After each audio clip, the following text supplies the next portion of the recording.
Bonjour, bienvenue à tous dans l'espace formation emploi du salon Medagri. Dans le cadre de ce salon un peu particulier, l'espace emploi formation souhaitait avec ses partenaires donner et tenir la place que doit avoir la formation au sein de notre vie. Pour ce salon virtuel, nous avons choisi la forme de plusieurs tables rondes que je nommerai de la formation à l'emploi. Quels sont les atouts du monde agricole? Nous voulons, à travers ces échanges, permettre aux différents publics, les jeunes au moment de l'orientation, les conseillers d'orientation, les enseignants de l'éducation nationale qui souvent nous connaissent peu ou mal, mais aussi aux adultes en reconversion, aux demandeurs d'emploi ou encore aux chefs d'exploitation ou d'entreprise de mieux connaître tous les acteurs et les outils qui existent pour répondre à leurs besoins et à leurs questionnements. Dans la vie, la formation, quelle que soit la période ou le niveau, est un investissement réel et indispensable. Elle permet de trouver sa voie, de trouver et de progresser dans son travail. Si l'on parle de la formation initiale, c'est à travers l'enseignement agricole, sous quelle forme que ce soit, en passant par l'alternance et l'apprentissage, qui, je le souligne, est aujourd'hui une voie d'excellence, que sont préparés les professionnels de demain. Ou, s'il s'agit de la formation continue, qui permettra à certaines d'évoluer dans leur poste, à d'autres de trouver une nouvelle voie, et à tous, dans notre monde en mouvement permanent, de répondre aux évolutions nécessaires, qu'elles soient techniques, réglementaires ou sociétales. Personne ne doit ignorer que de nos jours, la formation est un moyen, à mon avis indispensable, au développement comme à la pérennité des entreprises. Tous les intervenants que nous allons entendre au cours de ces tables rondes veulent s'adresser à Monsieur Curieux, qui cherche à découvrir le monde agricole et l'agriculture, ou bien à ce jeune qui s'interroge sur son orientation, ou encore à cette personne qui désire se reconvertir et cherche vers qui se tourner, mais aussi à cette autre personne qui est déjà très intéressée et qui complète ainsi ses recherches. Comme à cet agriculteur qui veut se faire accompagner dans l'évolution de son entreprise ou se faire aider pour un recrutement. Ils veulent aussi convaincre et prouver que l'agriculture recrute, qu'il faut oser l'agriculture, et que contrairement aux idées reçues, l'agriculture c'est jeune, c'est moderne, c'est plein d'innovations, en clair que ça bouge, qu'il y a de l'emploi et des possibilités d'évoluer. Je vais m'arrêter là et pour présenter le déroulé de cet après-midi. Nous commencerons avec la Cité des métiers pour découvrir cette structure et nous positionner dans l'échiquier des secteurs économiques. Puis, une première table ronde sera consacrée à la formation initiale, à savoir l'enseignement agricole sous toutes ses formes. La seconde table ronde présentera l'alternance et l'apprentissage, qui sont tantôt formation initiale, tantôt formation continue. Cela fera un lien avec la troisième, où nous aborderons la formation continue. Je le rappelle, un apprenti est un salarié. Puis nous terminerons donc avec le numéro 4 sur l'emploi et le recrutement, car la formation a comme objectif dès le départ le travail et l'emploi.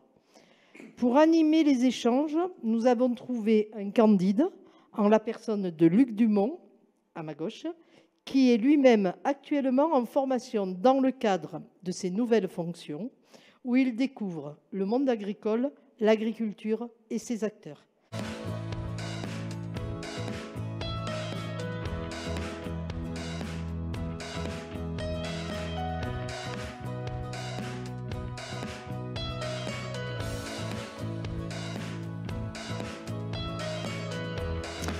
Voilà, nous sommes de retour pour la troisième table ronde, après la formation initiale, la première, après l'alternance et l'apprentissage, on continue dans la vie avec la formation continue tout au long de la carrière. Perrine Bonzi de Ocapiat a été rejointe par sa collègue Marie-Pierre Quintalet, qui est conseillère aux actifs Ocapiat. À côté de moi, j'ai Sandrine Page, qui est conseillère PACA délégation sud-est de Vivea.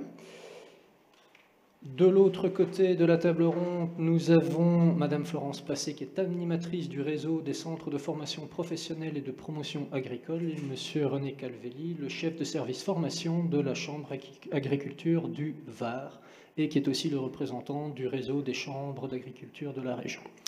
Une première question générale pour vous cinq. Pourquoi de la formation continue? Pourquoi se former tout au long de sa carrière dans le secteur agricole? Vaste question.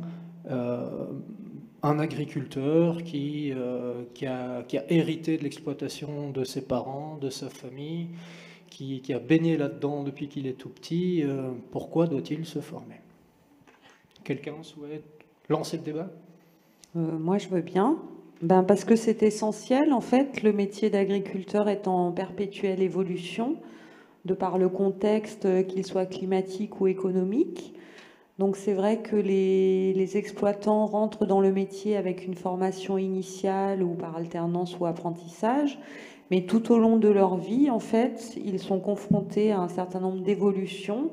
Et pour pouvoir se maintenir un peu au top du pilotage de leurs exploitations, il est essentiel pour eux d'acquérir des compétences tout au long de leur vie. Quelqu'un souhaite compléter? Parfaitement résumé. Hein. C'est vrai que compétences techniques, métiers, production, compétences gestion, tenir l'exploitation. Maintenant, on rajoute toutes les compétences numériques. Tout se passe par numérique. Et l'évolution est de plus en plus rapide. Enfin, tous les 5 ans, il y a des nouveautés qui arrivent, des évolutions, des comportements consommateurs qui changent, auxquels il faut s'adapter. Enfin, donc là, il y a vraiment de la formation tout au long de la vie. C'est obligatoire. Je me retourne de l'autre côté de la table. Monsieur Calvelli et Madame Passé, Monsieur Calvelli, chambre d'agriculture, service formation. Madame Passé pour le réseau des centres de formation. Vous êtes concurrents tous les deux? Est-ce que vous êtes vous adressez vos formations au même public, sur les mêmes thématiques, sur des thématiques différentes? Monsieur Calvelli, pourquoi choisir le réseau des chambres d'agriculture pour se former, par exemple? Nous sommes plutôt complémentaires. Donc, de manière générale, les CFPPA, mais je parle sous couvert de ma collègue, sont plutôt quand même sur des formations d'une durée importante et qui visent à l'obtention notamment de la capacité agricole pour s'installer. Alors que les chambres d'agriculture, on est quand même beaucoup plus sur la formation continue de courte durée et, comme le disait ma collègue, qui vise essentiellement à permettre aux agriculteurs à s'adapter au changement et notamment à saisir les opportunités pour conduire leurs projets, qu'ils soient individuels ou collectifs. Donc, avec les CFPPA, plus que concurrents, disons que ce sont des collègues sur des thématiques, enfin sur des modes d'intervention complémentaires. Et chez vous, Madame Passé, au niveau des centres de formation professionnelle et de promotion agricole, oui, le cœur de vos activités? Je partage la position sur le fait qu'on est complémentaires. Je pense que ce qui nous différencie aussi, c'est que la grande partie en fait, de nos stagiaires, c'est des demandeurs d'emploi. Donc on ne forme pas que des demandeurs d'emploi, mais une grosse partie de nos stagiaires sont des demandeurs d'emploi.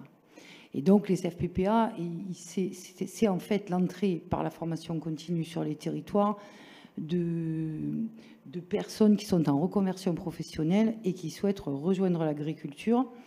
Donc que ce soit, si je reprends votre question et que je la conclue, qui touche en fait l'ensemble des formations des entrepreneurs agricoles, que ce soit la production, la forêt, les espaces verts, voilà. Donc sur des dispositifs, effectivement sur des dispositifs qui sont longs, la professionnalisation des salariés aussi, des chefs d'équipe, des chefs de culture, qui sont sur des dispositifs longs puisqu'ils intègrent en fait le secteur de l'agriculture pour une première fois. Et ensuite, on travaille sur des modules courts qui, eux, répondent à des besoins des métiers qui sont en tension à des moments T sur les territoires, des préparations opérationnelles à l'emploi, qui sont des dispositifs très courts, des modules de formation qui sont simplement professionnalisants, mais qui viennent essayer de répondre à des besoins des métiers sous tension. Tout à l'heure, on en a discuté. Il y a certaines choses qui sont récurrentes sur les territoires. Et pour conclure, certains modules qui sont certifiants, et qui sont accessibles via le compte personnel de formation et qui sont des demandes individuelles de gens qui réfléchissent sur comment développer des compétences nouvelles pour se repositionner de manière plus favorable dans le secteur de l'emploi. Et donc ces modules qui sont certifiants, qui sont diplômants, donc permet à votre public de se réorienter. Ça rejoint quelque part cette fameuse réforme de 2018 d'il y a 2 ans, la fameuse loi pour la liberté de choisir son avenir professionnel. Comment cette nouvelle réglementation vous a impacté, vous, dans votre fonctionnement et les évolutions de votre activité par rapport à ce nouveau contexte réglementaire ? Et aux besoins, bien sûr, c'est cette fameuse tendance où les gens ne font plus toute leur carrière dans la même entreprise. Est-ce que c'est aussi valable pour le monde agricole ? Quand on rentre dans le monde agricole, dans une entreprise agricole, on y fait toute sa carrière, ou comme ailleurs, on change en cours de route ? Donc si je reprends en tout cas l'impact de la réforme 2018 a été important sur les centres de formation agricole en formation continue. On quitte la logique de dispositif, on passe sur une logique de parcours. Donc, on est maintenant engagé dans une mécanique d'individualisation des parcours qui nous a amené à modulariser tous nos dispositifs longs et à les certifier à partir de blocs. Donc, on a accepté des entrées au fil de l'eau des candidats en fonction des parcours et de ceux qui viennent chercher, en fait, des compétences qui viennent chercher après les positionnements. On avance vers des certifications mixtes en croisant de la VAE. De la VAE, c'est pour les internautes et pour moi aussi. La VAE, c'est une façon de valoriser son expérience et d'obtenir une certification en soutenant devant un jury son parcours et ce qu'on a fait. Voilà. Donc ça évite d'aller en centre de formation. Voilà. Ça permet de revaloriser un vécu professionnel. Voilà. Donc, on s'ouvre sur l'AFEST, l'action de formation en situation de travail qui a émergé avec la réforme. Et on personnalise aussi, puisque là le Covid nous a vraiment mis dedans très fort et très vite, mais on travaille de plus en plus à distance sur des formations qui sont mixtes maintenant. Voilà. Et la dernière chose, c'est que le métier de formateur a changé. On n'est plus sur du temps de face à face. Maintenant, on positionne, on accompagne, on forme, on évalue. Donc, les équipes sont aussi dans des mécaniques de changement. Je me retourne vers Sandrine Page de Vivéa. Cette formation continue, elle est aussi, et certainement avec le Covid pour l'instant, un must, une obligation pour les chefs d'entreprise, y compris pour ceux qui ne sont pas salariés. C'est absolument quelque chose que les chefs d'entreprise doivent faire. Et quelle est la plus-value d'avoir cette formation chez eux ? La plus-value, elle est multiple. Nous, on finance des formations, qu'elles soient individuelles ou collectives. Donc, quand les formations sont collectives, ça veut dire que l'agriculteur se retrouve avec des pairs autour de la thématique de la formation. Donc, il peut déjà échanger sur ses pratiques. Il a l'appui d'un expert intervenant qui va lui apporter des compétences sur le sujet ciblé. Et puis, il va surtout faire un petit pas en avant vers le changement pour voir le changement de ses pratiques, en fait. C'est-à-dire qu'il ressort des formations continues avec une plus-value qui est « j'ai appris de nouvelles choses et je peux maintenant envisager de nouvelles solutions sur mon exploitation parce que je l'ai vu en formation avec le formateur qui m'a aidé à voir. Et pour moi, ça veut dire quoi ?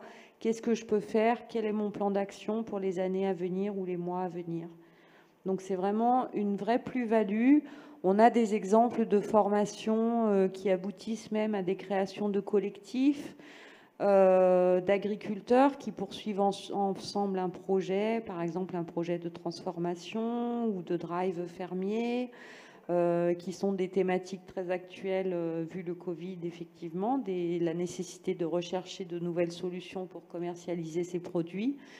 Et donc, ces formations-là, elles accompagnent vraiment le projet de l'exploitation et le projet de l'exploitant, que ce soit son projet de vie ou son projet professionnel. Cette formation par les pairs, M. Calvelli, c'est quelque chose qu'on retrouve au niveau du réseau des chambres d'agriculture. Vous pouvez nous expliquer un petit peu et aussi le fonctionnement? Oui, tout à fait. Donc,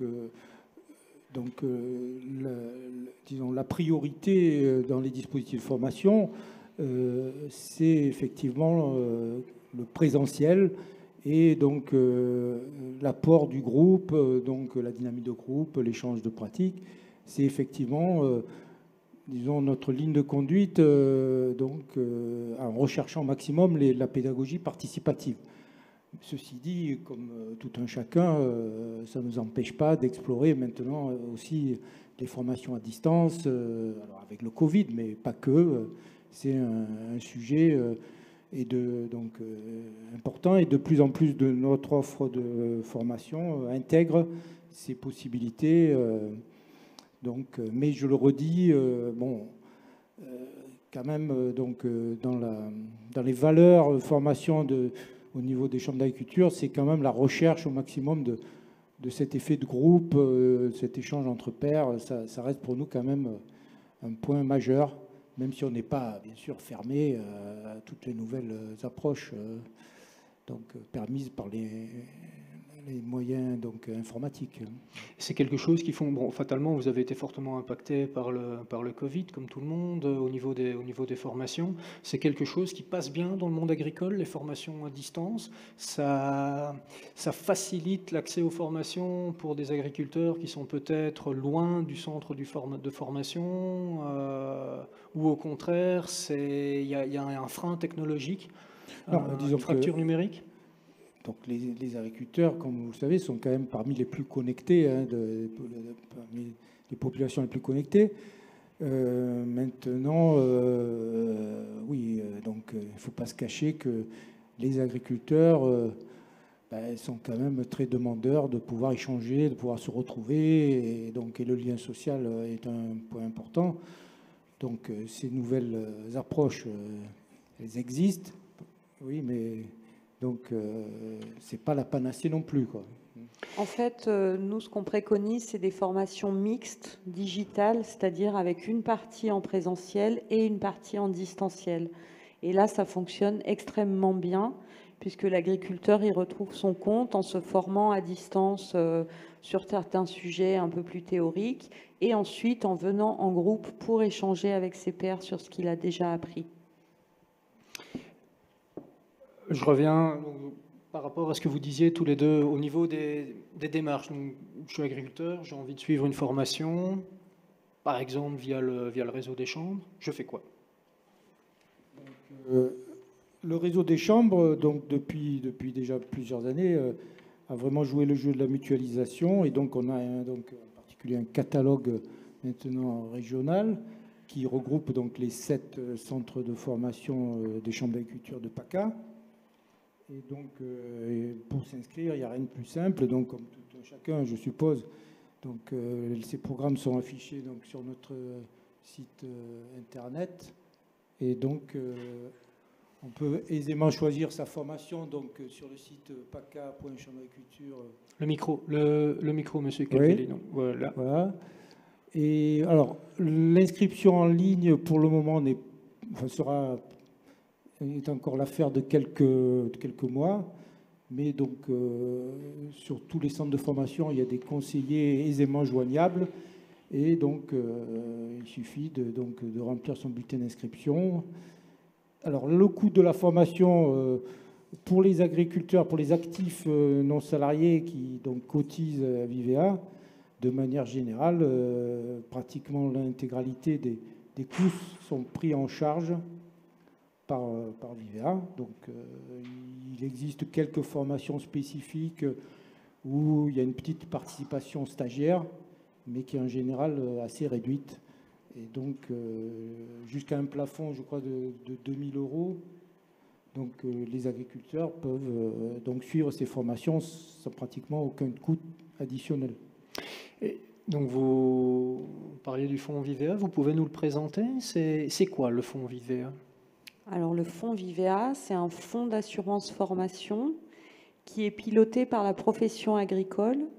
Donc, en fait, à tous les étages de Vivea, on a un comité composé d'élus représentant les organisations professionnelles agricoles, qu'elles soient généralistes ou syndicales, qui siège et qui est là pour gérer le budget et définir des orientations en matière de politique formation sur la région. Donc, par exemple, sur la région PACA, en ce moment, on a 4 orientations qui sont développer les formations à l'agroécologie, à l'agritourisme, au dialogue sociétal et au changement climatique. Donc, ces élus, ils siègent, ils gèrent le budget. Donc, au niveau de la région PACA, le budget, c'est environ 3 600 000 € par année civile. Et comme l'a dit M. Calvelli, chaque agriculteur donc, cotise à la MSA, et dans ces cotisations MSA, il y a la cotisation Vivea qui nous est reversée. Et de par cette cotisation, il a droit à un suivi de formation de 2 000 € par année civile, ce qui représente à peu près 7-8 jours de formation. À savoir qu'un agriculteur, en moyenne, se forme plutôt 3 jours que 7 ou 8 jours. Donc, ça lui permet quand même de suivre pas mal de formations. Et ce que je voulais ajouter, c'est que nous, on est financeurs et on travaille avec tous les centres de formation. Donc, que ce soit les chambres d'agriculture, les CFPPA, les groupements d'agriculture biologique, tout organisme de formation, en fait, qui est déclaré en tant que tel, peut faire une demande de financement à Vivea. Et sur notre site internet, tout agriculteur peut aller consulter l'ensemble des formations qui sont proposées et financées par nous, avec un moteur de recherche assez simple. Donc, il peut rechercher par région, par mots-clés, par thématique, etc. Et il retrouve la totalité de l'offre de formation, qu'elle soit régionale ou voire même nationale, puisqu'il peut très bien choisir d'aller se former dans le département d'à côté. Donc 2 000 € de formation par agriculteur, 7-8 jours de formation, en moyenne 2-3 jours de formation consommée, façon de parler, par un agriculteur. Donc il y a de l'argent dans le fond. Donc les agriculteurs ne vont pas assez vers les formations. Il y a de l'argent là qui est disponible pour se former. Vous invitez réellement les agriculteurs à venir? Bien sûr, bien sûr. Parce que si besoin est, on complète nos fonds par des cofinancements déjà. Et puis, alors Vivea est un fonds mutualisé, c'est-à-dire que si par malheur il nous restait de l'argent sur la région PACA, il servirait sûrement à d'autres régions. Mais il faut savoir que tous les ans, sur la région, on fait appel à des fonds nationaux pour compléter. Donc nous, on a un taux d'accès qui est relativement important sur la région, d'autant plus qu'il y a des formations obligatoires qui se greffent là-dessus. Mais on invite tout agriculteur à se former et à bénéficier de son droit à la formation. Et à former ses employés. Et bien sûr, à former ses employés via Ocapiat. Et chez Ocapiat, les modalités de financement pour les salariés ou pour les futurs salariés d'ailleurs, vous pouvez nous en dire un petit mot? Comment ça se passe? Alors, le paysage a changé sur la formation. C'est vrai que maintenant, les actifs, pour être formés par Ocapiat, c'est au sein de l'entreprise, avec décision de leur entreprise pour qu'il y ait une prise en charge Ocapiat. Le salarié en soi a maintenant ses droits particuliers. Depuis la nouvelle réforme, il a le compte personnel de formation en accès libre pour lui, qui peut mobiliser en direct. Ce compte personnel de formation lui appartient, il peut en faire ce qu'il veut, mais on se rend compte à Ocapiat que ça peut être aussi un outil de trajectoire en interne. L'entreprise dorénavant peut abonder le compte de son salarié pour avoir des formations ensemble, pour développer la trajectoire aussi dans l'entreprise. Un agriculteur qui se forme de nouvelles techniques au sein de son exploitation peut aussi accompagner son équipe pour que tout le monde évolue en même temps. Il y a un travail qui peut être des fois en lien là-dessus. C'est vrai que maintenant, sur aussi l'entrée dans l'entreprise, on a des dispositifs comme des préparations opérationnelles. Là, ce sont plusieurs entreprises sur un territoire qui déterminent des métiers en tension pour lesquels ils ont besoin de salariés. Et ça, nous avons des métiers qui reviennent chaque année, très récurrents. Et là, les futurs salariés sont formés en sachant qu'à l'issue de cette formation, il y a déjà les employeurs qui les attendent. Et là, au CAPIAT, en partenariat avec les centres, en partenariat avec Pôle emploi, on est vraiment sur le terrain pour ces parties-là, emploi, formation, pour que le premier jour en emploi, le salarié soit immédiatement opérationnel et rentable. Voilà. Eh ben c'est ambitieux. C'est ambitieux, mais ça répond à une réelle demande. Oui. Donc c'est vraiment quelque chose qui ressort des discussions qu'on a cet après-midi. C'est réellement une demande. Il y a du potentiel dans le secteur agricole, il y a une demande, il y a une attente des entreprises qu'il faut saisir, qu'il faut arriver à mobiliser. Peut-être toujours chez Ocapiat, pour les plus petites entreprises, les entreprises de moins de 50 salariés, qui sont peut-être moins structurées, qui ont peut-être moins les connaissances ou la facilité que peuvent avoir des grosses structures. Est-ce qu'il y a des dispositifs qui sont mis en place pour ces plus petites sociétés d'aller chercher les fonds, d'aller chercher la formation? Oui, alors il y a 2 dispositifs phares en fait chez Ocapiat. Il y a une offre clé en main, donc c'est l'offre collective. Il s'agit là de mettre à disposition, de recenser en tout cas pour Ocapiat un certain nombre de thématiques de formation. Dans ce catalogue de formation, cette offre collective clé en main, nous avons des formations métiers et nous avons aussi des formations transversales. Pour les entreprises de moins de 50 salariés, cette offre collective, ce catalogue est accessible. Il est dématérialisé sur notre site www.ocapiat.fr. Faites de la publicité. Oui. Vous avez bien raison. Et voilà, donc accessible en ligne. Cette offre collective est une offre pour laquelle les coûts pédagogiques sont pris à 100% en charge par Ocapiat. Donc c'est vraiment extrêmement facilitateur pour une entreprise qui aurait un besoin de formation d'aller d'abord vérifier sur le catalogue Ocapiat si le thème y est recensé. Nous veillons à recenser une offre aussi proche des territoires de chacun. Donc sur chaque département, des centres de formation par thématique sont référencés. On déplace pour accueillir des salariés d'entreprises qui ressortent de notre branche, de nos branches. Donc voilà, donc ce premier dispositif qui est donc l'offre collective clé en main, le catalogue Ocapiat. Et puis, il y a une deuxième possibilité. Là, on est plutôt dans le cas de figure où l'entreprise va sur le catalogue et cette thématique n'y est pas. La thématique qu'il recherche, le besoin en développement de compétences pour lequel il veut former ce salarié ne figure pas sur l'offre collective, auquel cas l'entreprise peut acheter, elle, directement à un centre de formation, la formation qu'elle souhaite. Et dans ce cas-là, il existe un dispositif chez Ocapiat qui s'appelle Boost Compétences. Et avec ce dispositif-là, l'entreprise peut être accompagnée à hauteur de 45% des coûts de la formation. Donc c'est quelque chose qui se fait relativement simplement. Aujourd'hui, Ocapiat dématérialise au maximum pour faciliter les démarches administratives des entreprises. Et donc l'entreprise, sur son espace dédié Ocapiat, fait la démarche pour demander un accompagnement via Boost Compétences. Et puis peut-être je pourrais rajouter plus largement, accessible à toute entreprise, accessible à tout salarié, accessible même peut-être plus largement encore à tout public. Ocapiat a développé une plateforme collaborative qui s'appelle Campnum. Alors, il y a un site internet pour accéder à... Il faut l'épeler, parce que ça, c'est compliqué. Alors, ce site internet Campnum, c'est Campnum, et le site internet c'est campnum.com.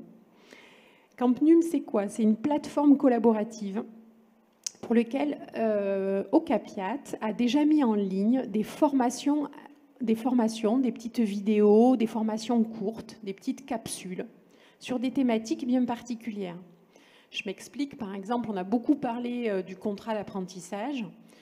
Vous trouverez en accès libre sur Campnum des petites vidéos sur le parcours de formation du maître d'apprentissage, par exemple. Donc, ça ne se substitue pas à toute une formation, mais ça peut permettre à quelqu'un qui n'a pas le temps ou qui a envie d'avoir des connaissances de base sur la fonction et les missions du maître d'apprentissage, par exemple, de se connecter et d'aller déjà se préformer ou se former tout ou partie sur le sujet. Sur des formations plus métiers, plus techniques, on a mis des petites capsules, des petits modules sur la récolte de la fraise, la récolte du melon, sur des choses très techniques. Voilà, donc cette plateforme, elle a pour but de donner de l'information, d'accompagner à la connaissance sur certains sujets. Donc il y a une partie qui est en accès libre sur la formation, et puis une partie où si une entreprise veut créer elle-même son propre espace parce qu'elle a envie de mettre en place de la formation à distance qui lui est propre, elle peut à ce moment-là demander à Ocapiat un accès dédié.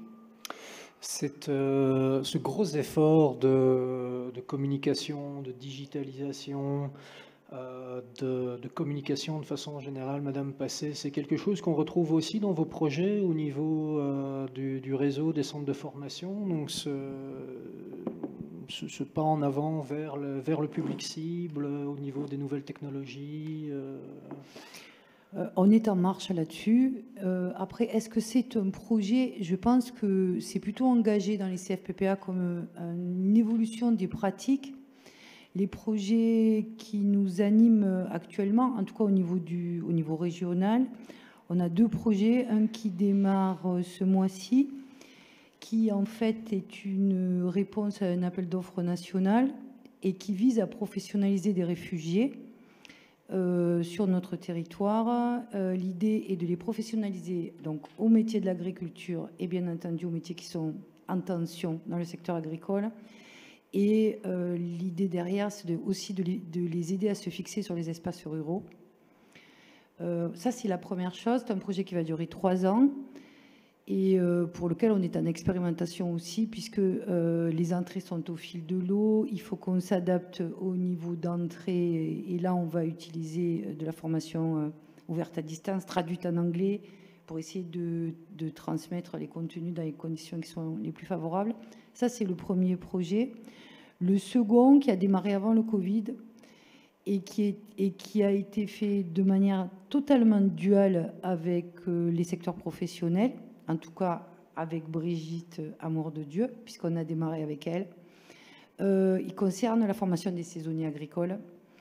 Et c'est un projet qui est issu de la rencontre, de l'attente des professionnels qui, on l'a vu, sont conjoncturellement en difficulté pour recruter sur de la saisonnalité, et la réforme, qui a aussi été une réforme de l'assurance chômage, et qui dit que si ton contrat de travail ne fait pas 6 mois, à la fin de ton contrat, tu es sans ressources.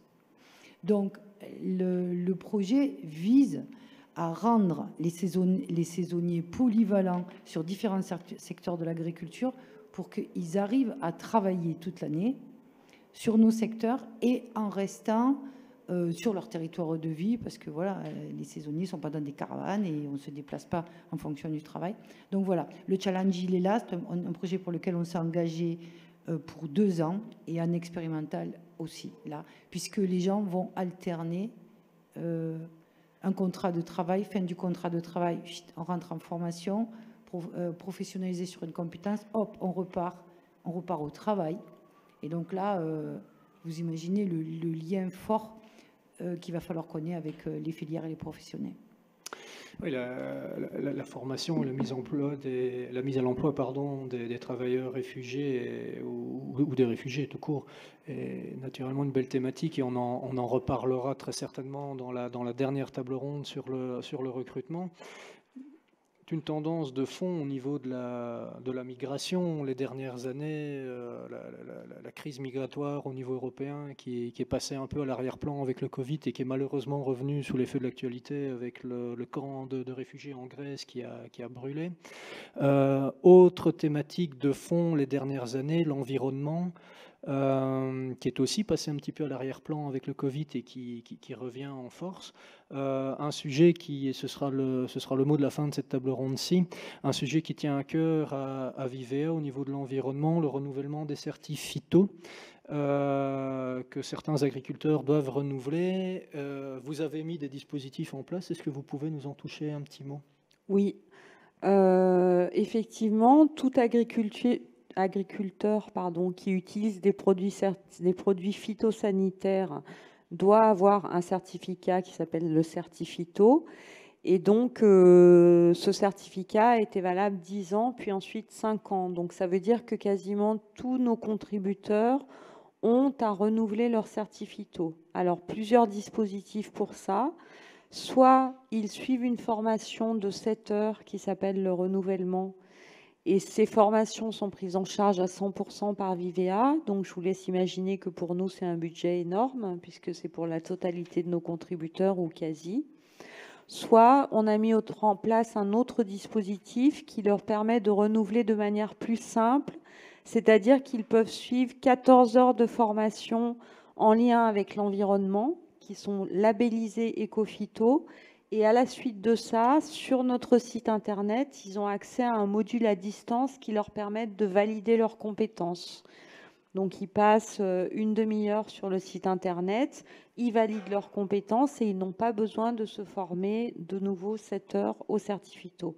Mais c'est effectivement un enjeu majeur avec beaucoup d'organismes de formation sur la région qui délivrent ces Certifitos pour être dans les temps, puisque s'ils n'ont pas la carte renouvelée dans les temps, et bien tout simplement, ils ne peuvent plus acheter de produits. Ils sont au courant? Bien sûr. Il y a des grandes campagnes de promotion qui sont faites par les organismes qui délivrent les Certifitos, par la Direction régionale de l'agriculture et de la forêt, et puis aussi par nous via notre site. Voilà, un grand merci. À vous cinq. On clôture ici cette table ronde sur la formation continue. Le temps de repréparer le plateau et on se retrouve pour la dernière table ronde sur l'emploi et le recrutement dans quelques instants. Un grand merci.